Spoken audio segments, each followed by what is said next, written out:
తిరుపతి జిల్లాలో నూతన సంవత్సర వేడుకల నేపథ్యంలో జిల్లా ఎస్పీ పరమేశ్వర్ రెడ్డి ప్రజలకు ఆంక్షలు విధించారు.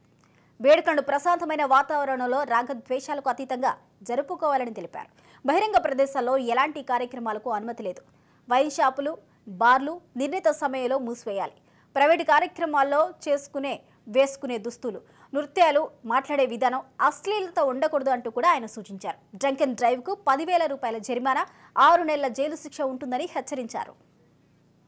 రేపు ఆదివారం 31వ తారీఖు డిసెంబర్ 31. సో మిడ్ నైట్ అంతా కూడా ప్రజలు సెలబ్రేషన్స్ చేసుకుంటారు కాబట్టి న్యూ ఇయర్ సెలబ్రేషన్స్ ప్రజలందరికీ కూడా పోలీస్ శాఖ ముందస్తు జాగ్రత్తలు, అలాగే 31st నైట్ పాటించాల్సిన సూచనలు, ఎక్కడైతే సెలబ్రేషన్స్ చేసుకుంటారో అక్కడ కూడా పాటించాల్సిన సూచనలు అన్నీ కూడా తెలియజేస్తున్నాం.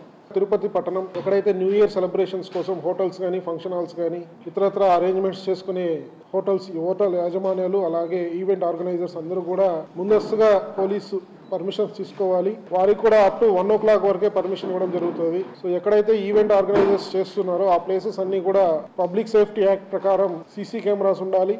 ఇంకా ఈ మద్యం సరఫరా చేసే ఈవెంట్ ఆర్గనైజర్స్ కూడా ఎక్సైజ్ డిపార్ట్మెంట్ నుంచి పర్మిషన్ తీసుకోవాలి. ఈవెంట్ కోసం వాళ్ళు ఈవెంట్ ఆర్గనైజర్స్ తగు జాగ్రత్త లేదంటే మైనర్స్ని అలో చేయకూడదు. ఎవరైనా కూడా ఈ తాగి డ్రైవ్ చేయడం, పోలీసులందరూ కూడా చెక్ పాయింట్స్ పెట్టుకొని ట్రాఫిక్ పోలీస్ అంతా చెకింగ్ చేస్తుంటారు కాబట్టి ఎవరైనా పట్టుబడితే మాత్రం 6 months జైలు శిక్ష, అలాగే 10,000 జరిమానా.